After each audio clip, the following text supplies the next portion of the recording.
Ang kasakiman, inggit at pagnanais na makakuha ng kayamanan ng walang kahirap-hirap ay ang siyang kadalasang nagtutulak sa mga tao na gumawa ng pinakakasuklam-suklam at mapang-uyam ng mga kasamaan. Minsan, mahirap isipin kung anong kalupitan ang kayang gawin ng isang tao alang-alang sa pera, katulad na lang ng pagligpit ng isang malapit na kaanak. Ang kwento ni Elizabeth Vasquez ay isa sa nakakakilabot sa mga yon. Isang mabait at masipag na babaeng buong buhay na nagtatrabaho para sa ikabubuti ng kanyang pamilya. Pero gumuho ang lahat dahil sa kasakiman ng nag-iisang tagapagmana. Kumusta? Ngayon ay titingnan natin ang isa na namang karumal-dumal at nakakakilabot na kaso ng pagtapos ng tao. Ano nga kaya ang dahilan sa likod ng malagim na insidenteng ito? Noong 1967, sa isang bayan sa Peru, ipinanganak ang isang batang babaeng nagngangalang Elizabeth Lilian Movilla Vasquez. Panganay siya sa 6 na anak ni Ernesto Vasquez at Maria Movilla. Masisikap ang kanyang mga magulang, mga simpleng taong nagsusumikap para matustusan ang pangangailangan ng kanilang mga anak. Ang mabigyan sila ng magandang edukasyon para magkaroon ng mas magandang pagkakataon sa hinaharap. Bata pa lang tumutulong na si Elizabeth sa kanyang ina sa pag-aalaga sa kanyang mga nakababatang kapatid. Isa rin siyang mahusay na mag-aaral at nagtapos ng may karangalan na siyang nagpahintulot sa kanyang madaling makapasok sa prestigyosong universidad para sa abogasya. Dito niya rin nakilala ang binatang nagngangalang Alejandro Mendez Espino. Nag-aaral din siya ng abogasya at kilala bilang isa sa mga nangungunang estudyante sa kanyang klase. Mabilis na nagkamabutihan ng dalawa at ikinasal noong 1987 bago pa man sila makapagtapos ng pag-aaral.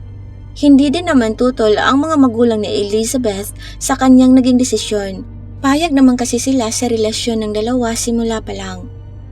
Malugod ding tinanggap ang manugang sa pamilya. Seryoso, matalino, may ambisyon at malayuning tao si Alejandro. Kaya tiwala silang maaalagaan nito si Elizabeth. Noong una nakatira ang bagong kasal sa pamilyang Vasquez, pero pagkatapos ng 6 na buwan nang mabuntis na si Elizabeth, nagpasya na silang bumukod. Humigit kumulang 1 taon matapos maikasal, noong 1988 isinilang ang nag-iisang anak ng mag-asawa. Isinunod ang pangalan nito sa ina, Elizabeth Vasquez Espino, at binigyan ng palayaw ni Elita. Naging sentro ng atensyon ng maraming mga kamag-anak at pangunahing kasiyahan ng kanyang mga magulang ang batang si Elita. Ilang taon matapos makapanganak, patuloy na lumago ang karera ng mag-asawa at nagpa siyang lumipat sa sentro ng Peru sa Lima. Isa din si Alejandro sa mga kalahok ng pinagpipilian para sa posisyong taga-usig sa isang departamento laban sa katiwalian, habang si Elizabeth naman ay nagbukas ng sarili niyang legal consulting firm. Pareho silang nagtrabaho ng walang pagod para sa kapakanan ng kanilang pamilya. Pero sa kasamaang palad, nawala na sila ng sapat na oras sa kanilang anak na si Elita. Dahil sa hindi magandang karanasan sa pagkuha ng isang yaya na hindi naman ginagawa ng tama ang kanyang trabaho, nagpasya si Elizabeth na ipadala na lang sa kanyang mga magulang ang batang si Elita para maalagaan. Masaya naman sina Ernesto at Maria at kaagad na sumang-ayon. Tuwang-tuwa na sa kanila titira ang kanilang mahal na apo. Dahil naman sa ilang taon din ang tanda ng kanilang anak na si Giovanna sa bata at tiyahin ni Elita, agad din silang nagkasundo at nagturingan na parang tunay na magkapatid. Dahil naman sa kanilang trabaho, bihira nang makita ng mag-asawa ang kanilang anak at binabayaran na lang to sa pamamagitan ng pagbuhos dito ng maraming regalo sa tuwing bumibisita sila. Umabot na rin ng ilang taon ang pamamalagi ni Elita sa kanyang lolo't lola. Nagsimula na nga itong mag-aral nang magpasya ang kanyang mga magulang na iuwi na siya sa Lima. Mahalaga ring mabanggit na hindi nakatulong ang biglaang pagbabago ng kapaligiran na to sa batang si Elita. Natagalan siyang makiangkop sa buhay ng mataot maingay na kabisera matapos ang matagal na pananatili sa halos probinsya ng lugar ng kanyang mga lolo't lola.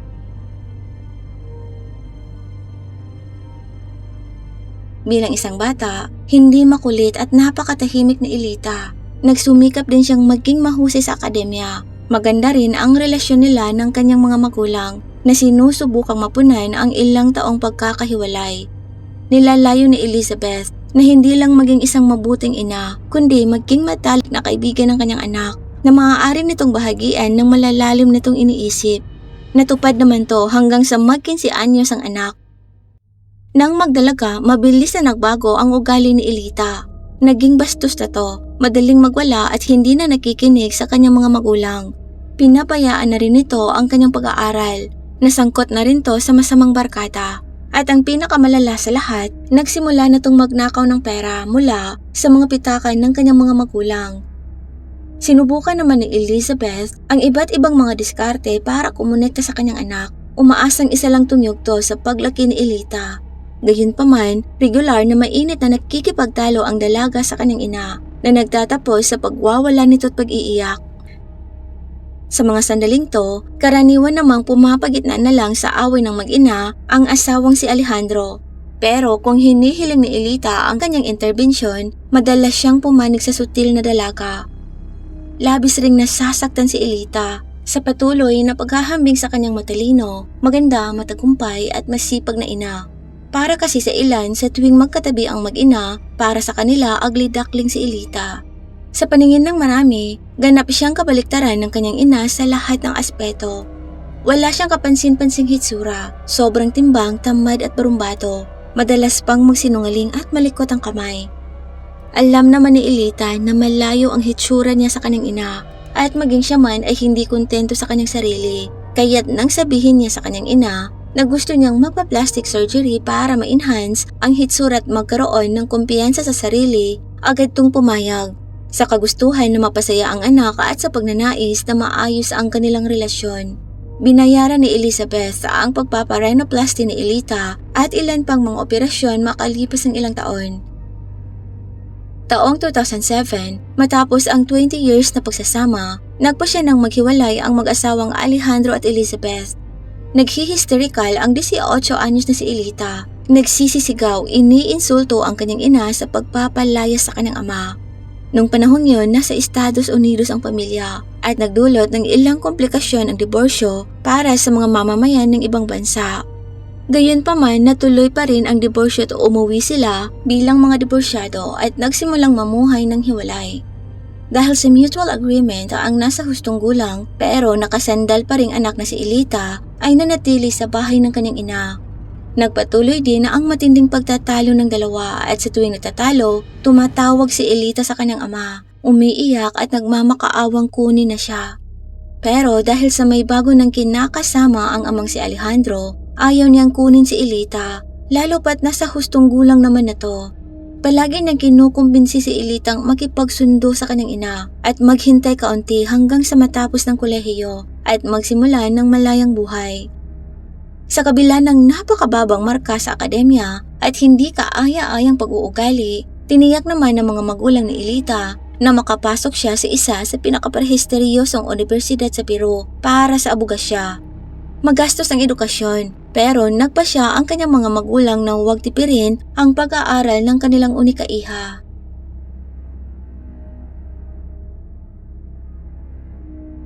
Bilang dalaga, may naging mga kasintahan din naman si Elita. Pero nang mag-19 years old, umibig siya ng husto sa unang pagkakataon. Nagsimula ang lahat 1 linggo ng umaga sa simbahan, kung saan niya nakilala ang isang may hitsurang binatang nagngangalang Fernando Gonzalez. Hindi maalis-alis ng binata ang tingin kay Elita habang nasa loob ng simbahan at matapos ang simba nilapitan nito si Elita at nagpakilala. Para naman sa dalaga, parang prinsipe si Gonzalez, gwapo, maasikaso at may magandang boses. Niyaya siya nitong magkape para makipagkwentuhan. Ang nangyari, nagmamanman pala si Gonzalez ng mga dalagang nakadamit pang mayaman at may makagarang kotseng dumadating ng simbahan. Makikipag-usap siya sa kanila at paglalaruan ang kanilang mga simpatsya. Gumagawa siya ng kwento tungkol sa kanyang mahirap na pagkabata sa isang malaking pamilyang iniwan ng kanilang ama, kung paano niya sinusuportahan ngayon ang kanyang ina at ang mga kapatid sa pamamagitan ng pagpasok sa maraming trabaho. Ang mayayaman at walang muwang na mga dalaga naman ay makikisimpatsya at bibigyan siya ng pera. Minsan, mapapanatili niya sa loob ng ilang buwang relasyon ang ibang mayayamang kasintahan. Pero kadalasan, iniiwan niya ang mga ito pagka nabisto na ang kanyang mga kasinungalingan. Ang totoo, isa lang talaga siyang tambay na gustong-gustong magbuhay mayaman. Madaling nahulog si Elita sa bitag ni Gonzales dahil sa kanyang kawalan ng kumpiyansa sa sarili. Naniniwala siyang hindi siya magandang dalaga, kaya't di siya makapaniwalang napansin siya ng isang gwapong lalaki. At handa siyang ibigay sa binatang ito ang lahat ng meron siya o kaya ang lahat ng meron ng kanyang ina. Ikinuwento ni Elita sa kanyang ina ang tungkol sa binatang si Gonzales. Ito ang unang matinong pag-uusap ng mag-ina sa loob ng ilang taon, kaya't naisip ng inang si Elizabeth na may magagawa siya sa kanilang relasyon. Lalo pa at nakilala ni Elita ang binata sa simbahan at ipinagpalagay na mabuti itong tao. Sa una nilang pagkikita, nagawa ni Gonzales na makagawa ng positibong impresyon kay Elizabeth. Ikinuwento ng binata kay Elizabeth ang madrama nitong buhay at naniwala naman ng ginang at nakapagpas siyang karapat-dapat na tulungan ang gayong kabuting tao. Nagrenta si Elizabeth ng maaliwalas na apartment para kay Gonzales sa sentro ng Lima, pero 70% lang ng renta ang babayaran niya rito, kaya't maliit na lang ang rentang babayaran ng binata. Binayaran na rin ni Elizabeth ang tuition fee nito at pinangako ang ipapasok nito sa trabaho sa kanyang kumpanya kalaunan. Nagpapasalamat at bukas palad namang tinanggap ni Gonzales ang tulong na to at handa na rin siyang mag-aral. Gayunpaman, wala siyang interes na pumasok sa nakakaantok na lecture sa paaralan o kahit ang pumasok sa anumang trabaho. Gusto niya lang magsaya at gastusin ang pera ng iba. Masaya siyang lumipat ng apartment pero hindi kailanman nagbayad sa hati ng upang napagkasunduan nila ni Elizabeth at nagdadahilang wala siyang pera at nangangakong babayaran na lang ang kulang sa susunod. Di nagtagal na pag-alaman na 2 beses lang na pumasok ng klase si Gonzales bago tutuluyang huminto. Matapos siyang kumprontahin ni Elizabeth, para siyang nagsisi at nagpa siya naman ang ginang na bigyan pa siya ng pangalawang pagkakataon at ipinasok ng trabaho bilang courier ng kanyang kumpanya. Sa unang araw nito, hindi nito nagawa ng maayos ang kanyang trabaho. Naiwala pa nito maging ang mahalagang dokumentong ipinagkatiwala sa kanya ng kanyang mga katrabaho. Kaya't sa wakas, napagtanto ni Elizabeth na pinaibig lang ng binata ang kanyang anak para lang hututan para sa pansarili nitong pangangailangan. Wala talaga tong balak mag-aral o magtrabaho. Pagkatapos nito, pinagbawalan ni Elizabeth ang anak na si Elitang makipagkita pa kay Gonzales na nagdulot naman ng galit at hinanakit ng kanyang anak. Nagsisisigaw si Elita at umiiyak. Pinagbibintangan nito ang kanyang ina na sinusubukan nitong sirain ang kanyang buhay at ilayo ang kanyang kaligayahan. Ayaw makinig ni Elita sa katwiran at iginiit na patuloy pa rin siyang makikipagkita kay Gonzales.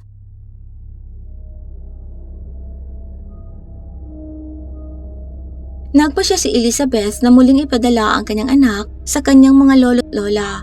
Naniniwalang kapag hindi makita ni Elita ang nobyo nito sa loob ng ilang buwan, mawawala na ang damdamin nito sa binata. At muling makakahanap si Gonzales ng ibang malulokong mayayamang babae. Pero lingid sa kanyang kaalaman, patuloy pa rin ang relasyon ng magkasintahan sa pamamagitan ng tawag at social media. At sa mga panahon yun, mas lalo pang lumala ang sama ng loob ni Elita sa kanyang ina. Kinailangan na rin ni Gonzales na umalis sa tinitirhang apartment matapos itinigil ni Elizabeth ang pagbabayad ng upa. Gayunpaman, nakahanap pa rin siya ng mas maliit na lugar na inuupahan ng nobyang si Elita para sa kanya gamit ang pera ng kanyang ina. Bilang anak na laki sa layaw, may pahintulot si Elitang ma-access ang pera ng kanyang ina. Malaya niyang nagagamit ang ilan sa mga bank account nito. Nang matapos ang summer break at balik na ulit sa eskwela, agad na tumungo si Elita sa kanyang kasintahan na muli na namang humingi ng pera sa kanya. Agad na nag-withdraw ng malaking halaga ng pera si Elita sa account ng kanyang ina at ibinigay sa nobyo. Nahumantong sa seryosong komprontasyon sa kanya ng ina nung gabing mapansin nito na malaking halaga ng pera ang nawawala sa kanyang pondo.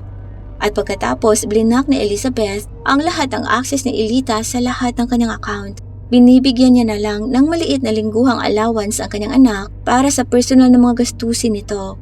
Ang desisyon na to ang mas lalo pang nagpalala ng galit sa kanya ni Elita. Halos hindi na sila nag-uusap. Mas madalas na silang magtalo at palaging bigo si Elizabeth sa tuwing magtatangka tong makipag-ayos sa kanyang anak.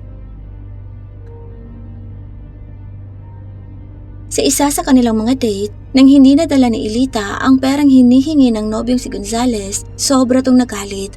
Pinagmumura ang ina ng kanyang nobya. Sumisigaw nitong sinasabing napakayaman naman nito pero di man lang makapagbigay ng pera para sa nag-iisa nitong anak. At pagkatapos dinagdag pa nitong sinabi kay Elita na kapag wala na ang kanyang ina mapapasa kamay nito ang lahat ng yaman ng nanay niya at maaari na silang mamuhay ng marangya. Mas lalo namang tumatak sa isipan ni Elita ang nakakatakot na ideyang to habang dumadaan ang mga araw.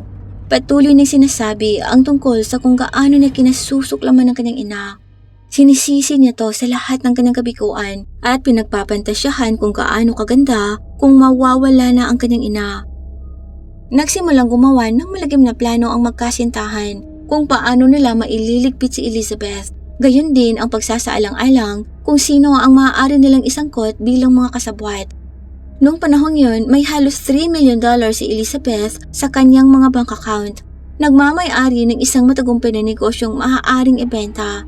May isang malaking bahay sa isang piling lugar sa kabisera, ilang mga kotse at may malaking halaga ng life insurance.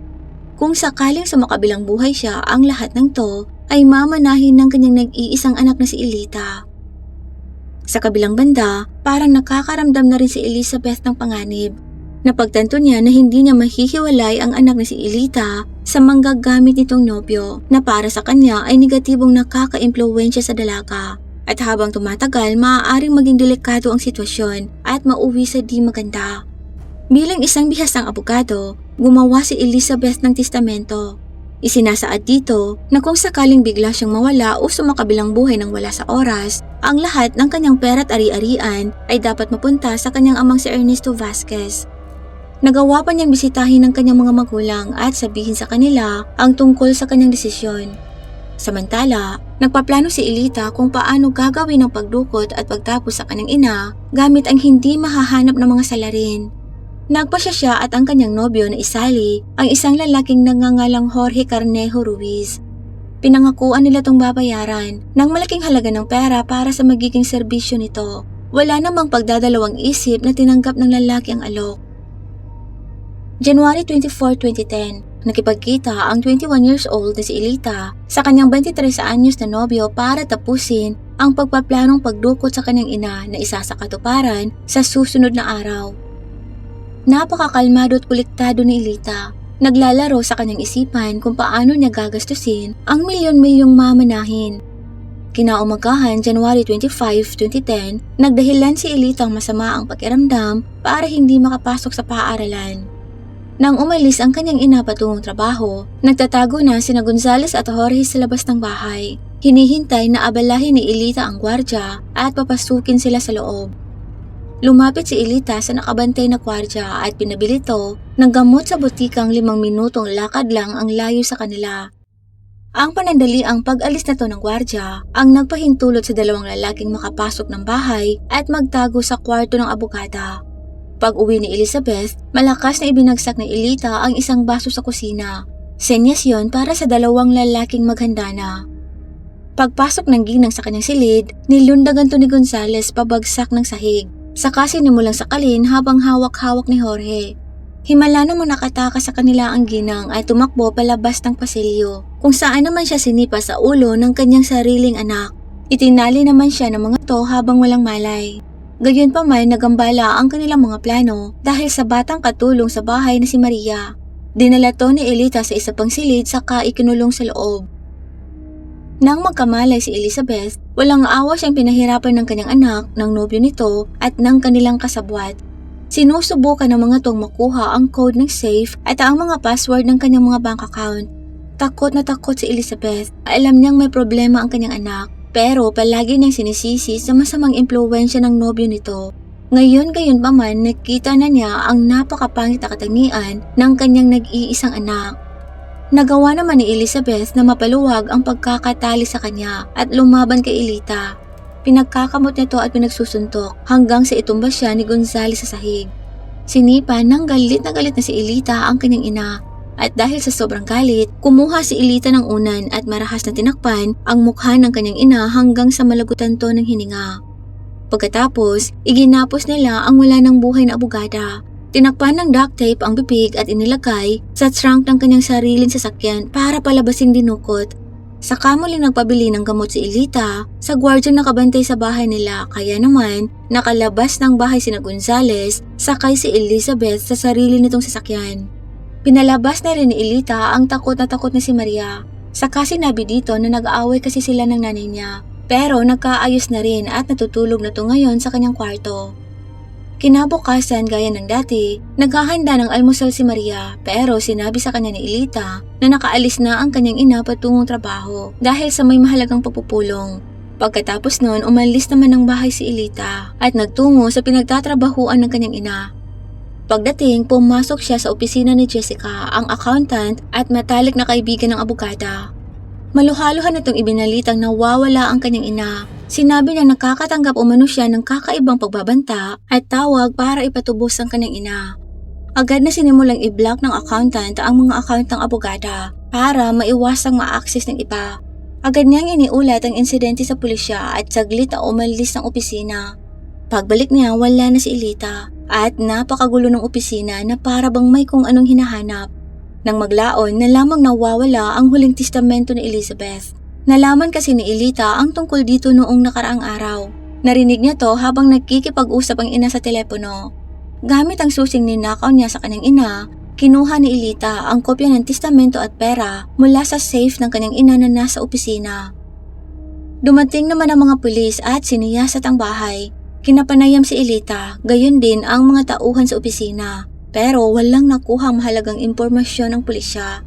Sinabi ng lahat na walang kaaway ang abogada, kaya wala silang nailistang pinaghihinalaan. Una nilang teorya ay maaari ngang dinukot ang abogada, kaya't wala muna silang magagawa kundi ang hintayin ang tawag ng mga dumukot para malaman ang kahilingan ng mga to. Isang araw matapos malaman ang pagkawala ni Elizabeth, naiulat na natagpuan na ang kanyang sasakyan sa isang bakanting lote sa labas ng bayan. Walang laman ng loob, pero nang buksan ng mga pulis ang trunk ng sasakyan, laking gulat nila sa kanilang nakita. Sa loob nakahiga ang wala ng buhay na si Elizabeth na puno ng bakas ng malupit na pambubugbog. Sa resulta ng pagsusuri sa katawan, na lamang nagtamo ang ginang ng dose-dose ng mga pasa at matinding pinsala sa ulo. May marka din ng lubid ang katawan ng abogada. Nagpapakitang itinali ito at sinusubukang palayain ang sarili. Natukoy din na asphyxiation ang dahilan ng pagkalagot ng hininga nito. May natagpuan ding dugo at balat sa ilalim ng mga kuko ng ginang, ibig sabihin lumaban ito. Ngayon, kailangan nalang hintayin ang resulta kung kanino ang mga yon. Nag-asta namang nagdadalamhating anak si Elita. Umiiyak siya at humahagulhol at halos mawalan na ng malay. Gayunpaman, iba ang kanyang naging kilo sa interogasyon. Napakakalmado niya at parang walang pakialam. Ipinapakitang naiinis na siya sa mga tanong ng mga investigador. Bilang karagdagan, palagi niya rin sinasalungat ang kanyang mga salaysay. Nang magpa siya ang pulisyang suriin ang impormasyon tungkol sa tawag ng mga salarin at humiling ng record sa kumpanya ng mobile phone, lumabas na walang tawag na natanggap si Elita. Napag-alaman din na nung mga araw na yon bago at pagkatapos ng pagkawala ng kanyang ina, madalas nakatawag ni Elita ang taong nagngangalang Fernando Gonzales na inimbitahan na rin sa himpilan para sa pagtatanong. Gayunpaman, iginigiit ng binatang inosente siya o kaya ay nananatiling tahimik. Ang mga lolo't lola ni Elita ang namamahala sa libing ng kanyang ina, habang si Elita mismo ay walang pakialam. Ang tangi nilang iniisip ay kung paano siya makakaalis sa sitwasyon, manatiling malaya at makuha ang mana. Tumawag siya sa kanyang ama, umiiyak na ipinaalam dito ang nangyari. Sinabi niya sa kanyang ama na wala siyang kasalanan at humihingi dito ng tulong. Pinayuhan naman siya ng kanyang amang huwag masyadong magsalita at nangakong aalisin siya sa sitwasyon niya ngayon. Kahit pa man alam na alam niya kung sino talaga ang gumawa ng kasakimang yon sa dating asawa. Gayunpaman ayaw niyang makulong ang kanyang anak dahil sa anino ng kahihiyan na maaaring maibigay nito sa kanya. Na nung panahon yon si Alejandro ay may hawak ng mataas na katungkulan ng hustisya ng kapayapaan at pangulo ng Korte Suprema, isa siyang makapangyarihan at iginagalang na tao. Samantala, lumabas naman sa resulta na ang dugo at balat na nakuha sa ilalim ng mga kuko ni Elizabeth ay sa nag-iisa nitong anak na si Elita. Sinubukan naman ng dalagang sabihin na nagkaroon kasi sila ng matinding aaway ng kanyang ina. Saglit na nagkasakitan pero agad din namang nagkaayos, kaya lang wala nang naniniwala sa kanya. Nang suriin ang silid ni Elizabeth gamit ang espesyal na kagamitan, nalaman na may napakaraming pinunasang bakas ng dugo sa loob ng buong bahay pati na rin sa kwarto ni Elita. Mabilis na humina ang mga kwento ni Elita tungkol sa pagkawala ng kanyang ina. Sinasalungat niya rin ang kanyang sariling mga salaysay. Una, sinabi niyang hindi siya pumasok sa silid ng kanyang ina. Tapos bigla nang maaalala na pumasok pala siya. Gawa-gawa niya rin ang tungkol sa sinabi niyang nakakatanggap siya ng tawag mula sa mga dumukot sa kanyang ina. Nakatulong ng husto ang testimonya ng katulong na si Maria sa kaso. Ikinuwento niya na kung paano nung gabing yun ng insidente, ikinulong siya ni Elita sa isang silid. Mula doon, naririnig niya ang mga sigaw ni Elizabeth at mga tunog ng pag-aaway pero wala siyang magawa. Pagkatapos ng gabing yun, hindi niya na muling nakita ang kanyang amo. Saka sinabi sa kanya ni Elita kinabukasan na maayos naman daw ang lahat. Maaga lang umanong umalis ang kanyang ina papuntang trabaho. Dahil dito, inaresto si Elita at ang kanyang kasintahan. Inaresto si Elita sa bahay ng kanyang ina at sa parehong araw naaresto naman ang kanyang nobyo. Kinabukasan naaresto naman ang kasabwat nilang si Jorge. Pinagtaksilan siya ni Gonzales. Sinusubukan nitong isisi sa kanya ang lahat. Kapansin-pansing si Gonzales ang unang nagsimulang tumistiko. Umaasang mapakikinabangan niya ang pagtulong sa pagsisiyasat at mapagaan ang kanyang magiging hatol. Samantala, kumuha naman ang tatay ni Elitang si Alejandro ng pinakamahusay na abogado para sa kanyang anak. Pero napagtanto niyang hindi rin ito matatakasan ng parusa. Kasabay nito, sinimulan na rin ni Alejandrong pagtuunan ng pansin ang mga ari-arian ni Elizabeth. Dahil sa nawawala ang huling testamento at nakaharap sa mahabang sentensyang pagkakabilanggo ang tagapagmana, sinabi niya na hindi sila kailanman nagdiborsyo ni Elizabeth. Hiwalay lang silang namuhay pero nanatiling legal ang kanilang kasal. Samantala, nagpasya naman ang lolo ni Elita na bisitahin ang kanyang paboritong apo sa bilangguan para tingnan to sa mga mata dahil hindi siya makapaniwala na ang apong nakilala niya at pinalaki mula pagkabata ay makakagawa ng kahindik-hindik na kalupitan sa kanyang sariling ina. Pero naging mayabang lang si Elita. Sinisigawan at iniinsulto ang kanyang lolo at sinabihan ayaw niya na itong muling makita. Labis na ikinagalit ang matanda ang nangyaring yon, na nauwi sa atake sa puso at hindi na gumaling at tuluyan ng binawian ng buhay pagkalipas ng 6 na buwan. Hindi rin napatunayan ng pamilyang Vasquez ang pagkakaroon ng testamentong iniwan sa pangalan ni Ernesto ang lahat ng ari-arian ng abogata dahil sa nawawala nga ang dokumento sa opisina nito at parang nilakad na rin ni Alejandro pati ang database ng notaryo. Lahat ng mga dokumento at reference sa diborsyo ng mag-asawa ay misteryoso ding nawala na siyang nagbigay kay Alejandrong maklaim ang mana. Sa kabila ng pagtatangka ni Elita, nagtuturoan naman ng sisi sa isa't isa sina Gonzales at Jorge. Matagumpay namang na-reconstruct ng investigasyon ang mga pangyayari nung gabing yon at naitatag ang bawat papel ng lahat ng kasangkot sa insidente.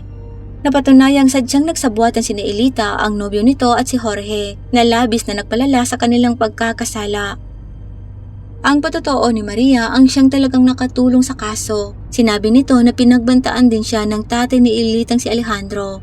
Inutusan siya nito na ibahin niya ang bersyon ng mga kaganapan nung gabing yon pero tumanggi siyang sundin ang utos ni Alejandro.